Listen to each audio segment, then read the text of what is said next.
Hey, what's up guys? So today I'm going to be talking about a story on how I got tricked, or pretty much I got suckered into fighting the son of the one, the only Manny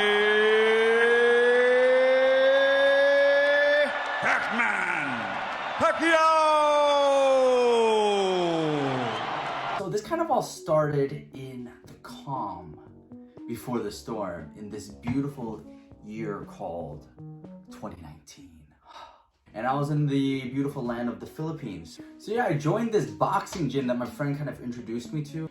And he showed me that this was a super cheap boxing gym. It was called AF Boxing. AF actually stands for that dude's name. And it was strange because this gym was on top of a convenience store in the middle of like Silong Market. So when I went into the gym, there was a few pro boxers there. It was about like 3 or 4 pro boxers that were kind of living with him in like this small little section of the gym. They kind of made their own living place. They all shared one room together, and it was kind of sad, to be honest. I joined the gym. It was pretty cheap. It cost me around like 100 pesos a day to use it and like get training from these guys. And that's not a lot, you know, like 100 pesos is equivalent to like $2. So the thing that I noticed about this gym was every time I went, I was always kind of by myself. It didn't matter what time of the day that I went. Like if I went in the mornings, it'd be empty. If I went in the afternoons, it'd be empty. If I went at night, it'd be empty. They'd pretty much be like all these dudes just training me. So throughout the course of like a month and a half that I started boxing, and when I started like training there, like they kept trying to promote how they had an upcoming fight with Manny Pacquiao's son, whose name is Jimuel. Well, that's what he goes by. And they said, hey, we have a guy from Pakistan, this Pakistani fighter. He wants to fight this foreigner. And the reason why they chose this Pakistani guy is because, well, for starters, it was like the son of the nation's hero was fighting like a foreign invader, pretty much like Rocky Balboa, where like, you know, America has to fight Russia, and it's pretty much the same concept. And he wanted to fight a foreigner who was rather new. So they kept saying, hey, this fight's gonna be happening soon, this fight's gonna be happening soon. After like a month and a half, right, the owner of the gym is looking upset, right? He's looking sad, he's looking upset. And says, well, my fighter from Pakistan, he backed out. And then he turns to me and says, hey, do you want to fight? And I'm like, obviously not. I've only started like a month and a half, and I'm looking at my clips like, oh, this is terrible. And if you're a promoter, or if you're a trainer, or if you're anyone knowledgeable about boxing, you know for a fact that a month and a half, it was way too early to be thrown into your first fight. And not only your first fight against literally Manny Pacquiao's son. I don't know, you're gonna hear this a lot, but that's kind of insane. That's crazy. And I kept saying no. I'm like, there is no way that I'm going to fight this. But he started to pressure me. He started to say, you know, my gym, I mean, look around. I mean, I started thinking about his gym and his family and how he has this newborn baby. And, you know, it seemed that he was pretty desperate, and I was like connecting to him too. I'm like, okay, this guy needs this fight to survive, right? He needs this fight in order for his business to continue, in order to feed his child. I'm like, you know what? Only if you guys train me pretty hard, then, you know, I'll help out. I'll join, I'll do this first fight. And immediately from the get-go, he's like super excited. But things start kind of taking a weird turn where all of a sudden he starts asking me to lie. He said, hey, I want you to say that you are an American boxer that already has 1 win and 1 loss. Why would I do that? I have not fought at all. I've not done anything, right? I literally am learning how to throw the lead hook, okay? I'm not even blocking my face. He's constantly trying to convince me to lie about how long I've been fighting. I felt uncomfortable with that. So as it continued, something that bothered me was he didn't train me at all. I was getting the same type of training from these other boxers. Like I have a friend named Mark, this other friend named Mark, and this other friend named Mark. Okay, these guys are all named Mark. Were training me. One of the Marks like ended up disappearing. I didn't know what happened. As time went on, another mark disappeared. And I was like, okay, what's happening? Why did this mark disappear? And the last mark, okay, who's probably like one of my close friends, he said to me, the promoter, he's not taking care of him. I'm like, what do you mean by that? He said, well, first off, we're barely getting paid. And I asked, okay, how much do you get paid? He says, we get paid 1,000 pesos a month. And if you guys don't know how much 1,000 pesos is, that's equivalent to like $20. Yeah, it's like $20 for 1 month. And another thing was, every time that they ate food, the only thing they would have would be rice and chicken feet. No vegetables, no other source of protein, chicken feet. And I asked him, hey, is he giving you like supplements? He says, well, we need to pay for our own supplements from the store. Okay, this kind of crazy was that he would buy supplements and he would sell them to like people that went to the gym, and then he would make his boxers buy the supplements that he bought for cheap for a higher price to his own boxers. See, that didn't make any sense at all. And the first reason why the first mark left was because he wasn't getting paid enough and he wasn't getting fed and he was hungry. He just couldn't do this anymore. The second mark, the reason why he left was that he was fighting a champion. I don't know for which weight class.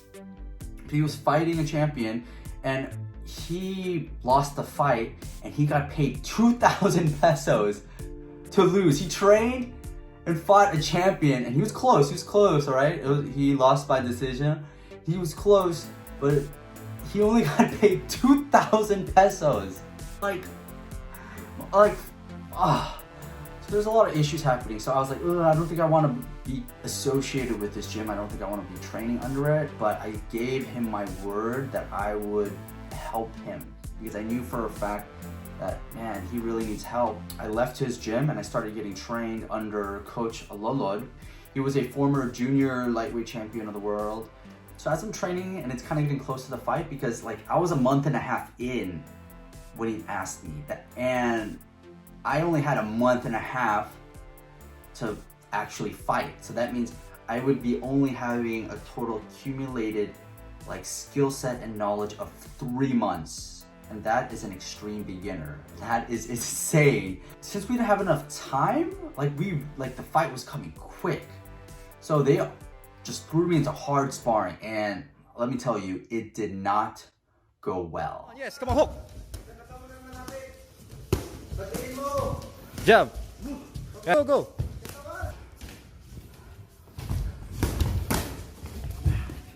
Wait, come on. Break. I kind of got a black eye. I got a concussion. I messed up my rib. Like I had to get an x-ray for it. And like I had a muscle sprain.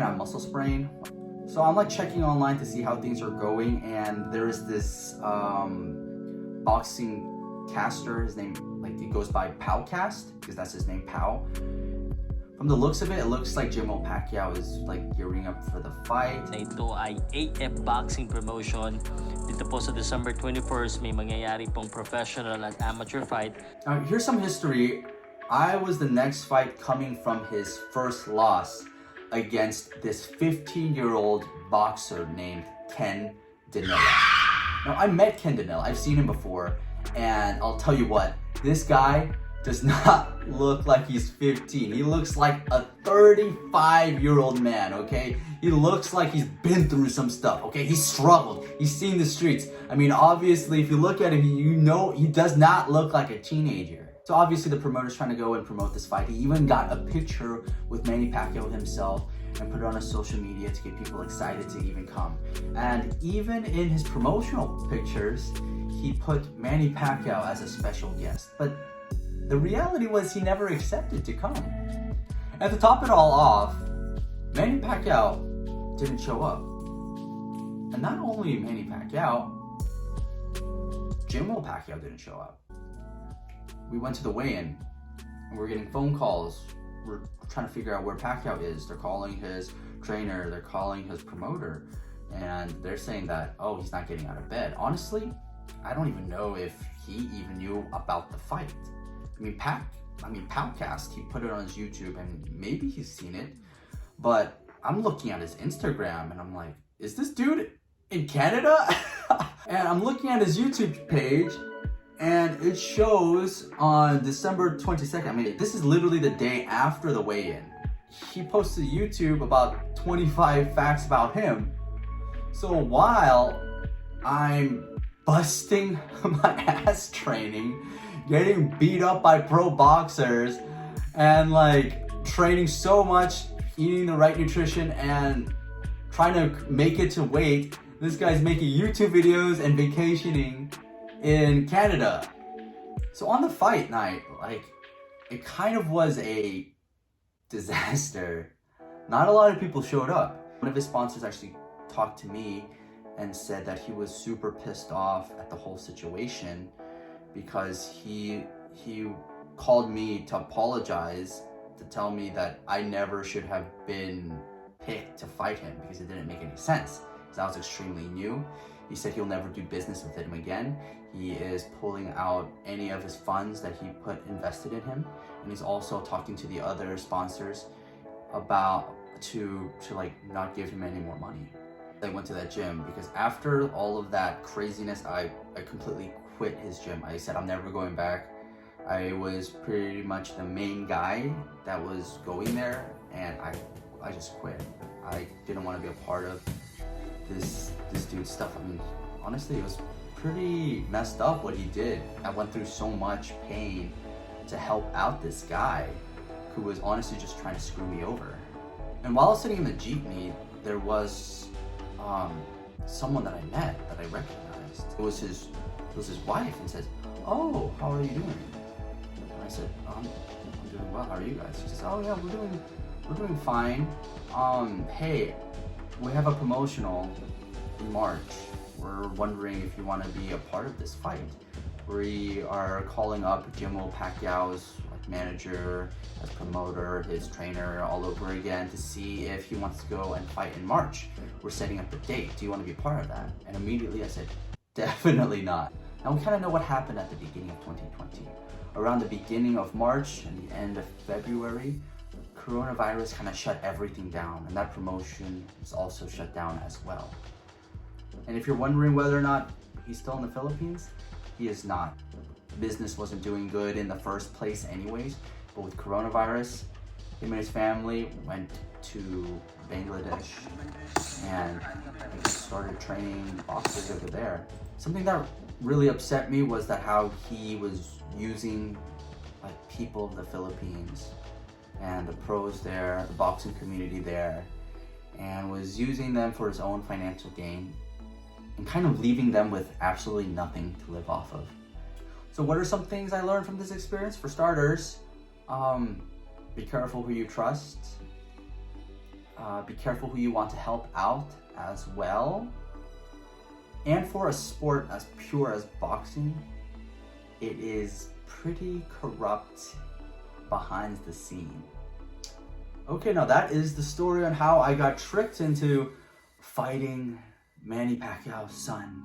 And I hope to see you guys in one of my next videos. All right, awesome. Peace.